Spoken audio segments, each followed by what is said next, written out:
BRS పై fire అయ్యారు కాంగ్రెస్ నేత కూనా Srisailam Goud. BRS అధికారంలో గాజుల రామరంలో ప్రభుత్వ భూమి కబ్జాకు గురైందన్నారు.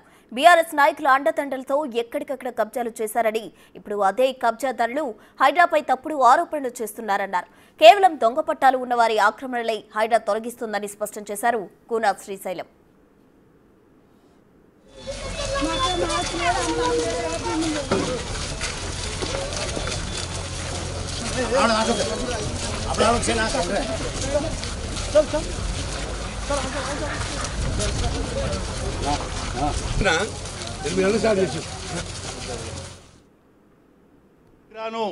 కొంతమంది కబ్జాదారులు తప్పుడు ప్రచారం చేస్తూ ఉన్నారు.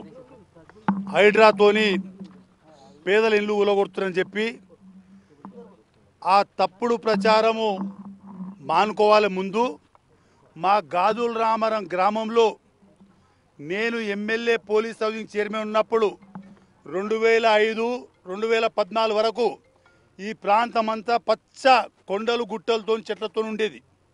2014లో టీఆర్ఎస్ ప్రభుత్వం వచ్చిన తర్వాత 23 వరకు 10 ఏళ్లల్లా టీఆర్ఎస్ నాయకులు, అప్పుడున్న అధికారులు వాళ్ళు కళ్ళు మూసుకున్నారు. కళ్ళు మూసుకొని పేదోళ్ళు పుస్తెలు అమ్ముకొని డబ్బులు ఇస్తే ఆ యొక్క డబ్బులు అందరూ కూడా వాటాలు వేసుకున్నారు. ఆ రోజుల్లో టీఆర్ఎస్ ప్రభుత్వంలో కిందికి అటెండర్ కించి పైన లీడర్ దాకా ఏవైతే పేదోళ్ళు ఉన్నారో ఆ ఇల్లు ముట్టుకుంటలేరు. ఈ 6 నెలలు 8 నెలల కింద ఏవైతే కట్టిర్రో ఆ కట్టిన కూల